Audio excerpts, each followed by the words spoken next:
So cruising on comps is definitely about more than just gambling on a cruise ship. It's also about the cruise itself. So today I want to share with you some of the things that you need to be aware of that could add a tremendous amount of money to your cruise fare if you aren't careful.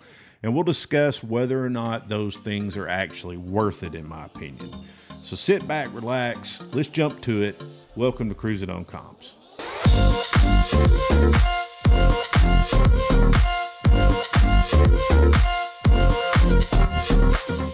Hello again, everyone, and welcome back to the channel. If you're new here, my name is Chris, and we're going to jump right into this with the very first thing, which is photo packages.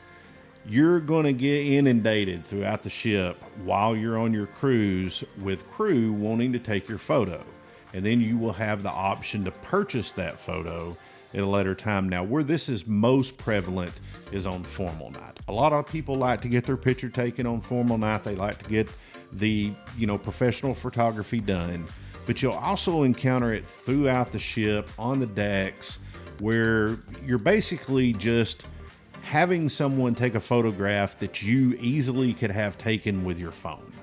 And if you have it taken with your phone, it's free. But if they do it and you want a copy of that photograph, it's going to cost you a tremendous amount of money. In my opinion, I'm not a big photo guy anyway, so I'm not going to be one to spend money on the photo packages at all. But if you are, just be aware, and you need to check those prices out before time, because they can definitely stack up. And if it's a photograph that you could get taken yourself and you could use your phone, most smartphones out there these days have absolutely insane, excellent cameras on them. Just get the photo taken with your phone. You're going to have a copy of it that you're not going to have to pay for, and it's going to save you a lot of money in the long run. So the next thing we're going to talk about is those onboard shops. Now, there are certain items that you may want from a souvenir perspective that you're really only going to be able to get while you're on board the ship in one of the onboard shops. But as far as the jewelry, the alcohol, the tobacco, and things like that, when you really sit down and you do a price comparison, and I urge you to do that, in most instances, in my opinion, you're really not saving any money. And with the alcohol and things like that, there's rules around that. So it's not like you're just going to be able to take it back to your cabin immediately and utilize it. So make sure before you purchase anything in any of those shops that you do a price comparison to make sure it's actually the deal that you think you're getting. 20% off of an item that's been marked up by 40% is not 20% off. Just keep that in mind. You're going to encounter this again throughout your cruise.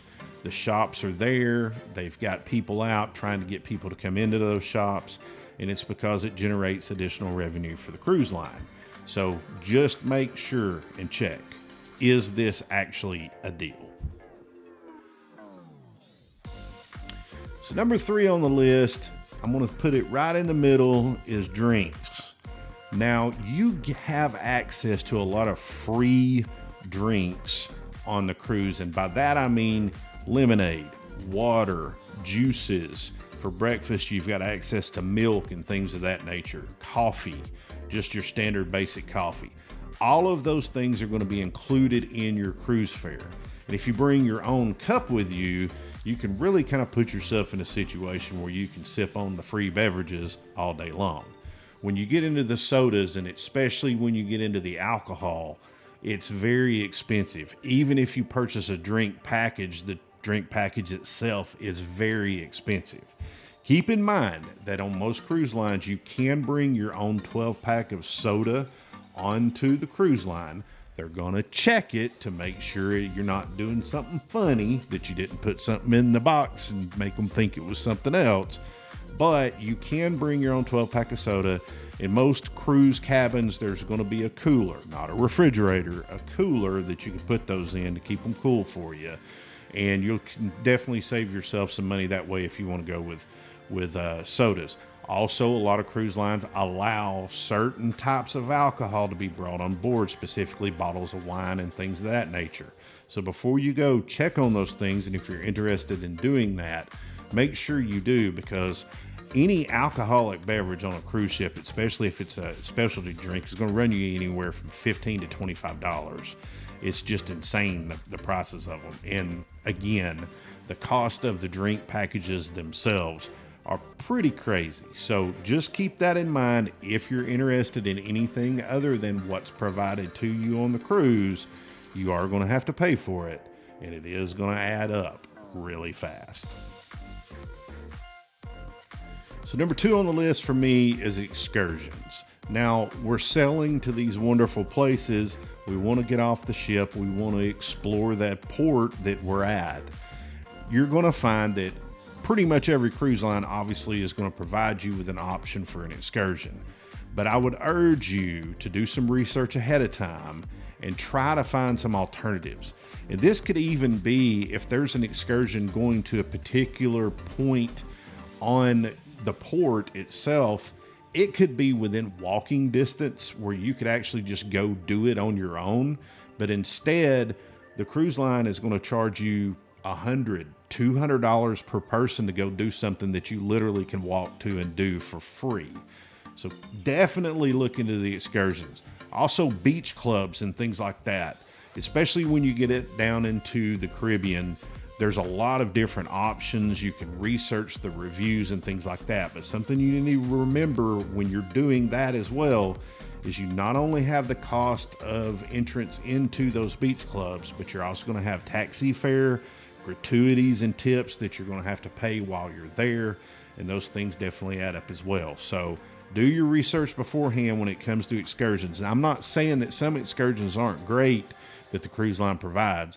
And the one thing the cruise line definitely provides with an excursion that you don't get otherwise is they guarantee you that they will get you back on the ship.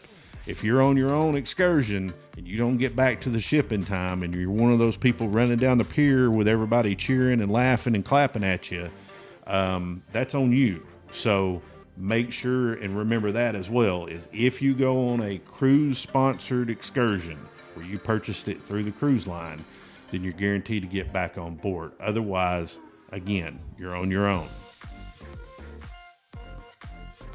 So number 1 on my list is Wi-Fi. Wi-Fi can get extremely expensive on a cruise ship.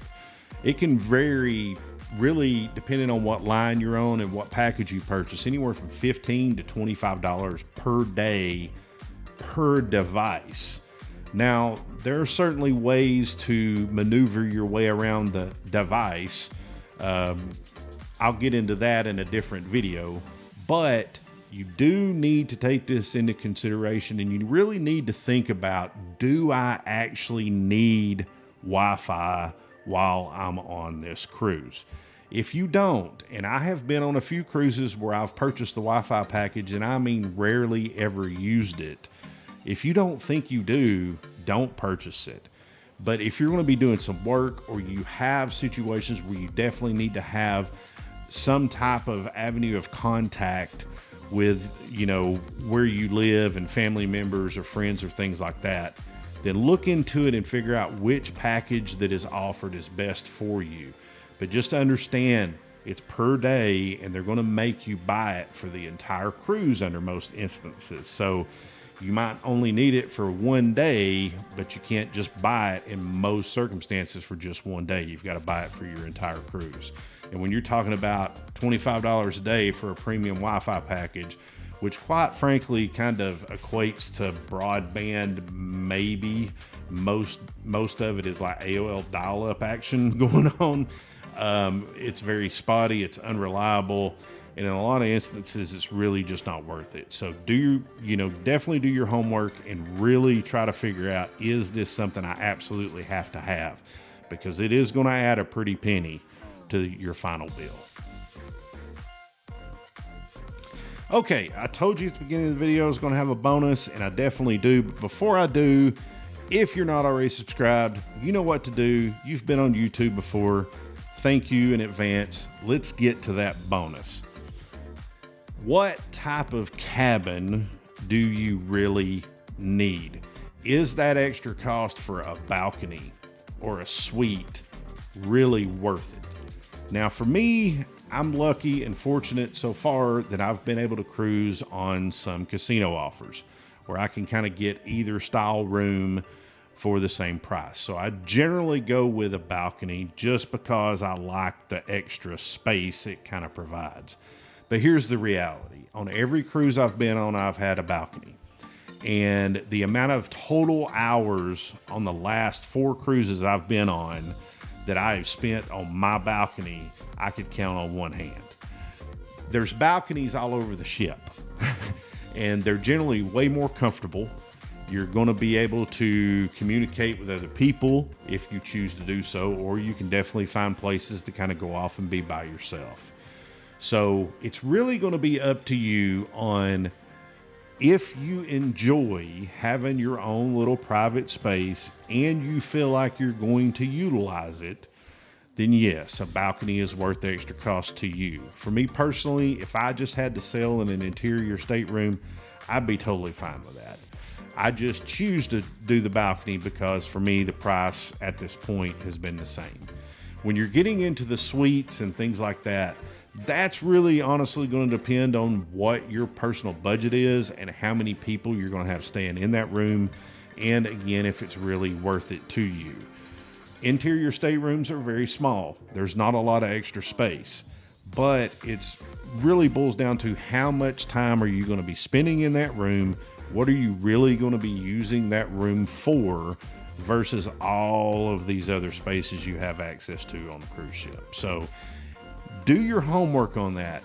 Watch some YouTube videos with interior stateroom and balcony and suite staterooms on the particular cruise you're planning on going on and see what you really feel like is going to be best for you.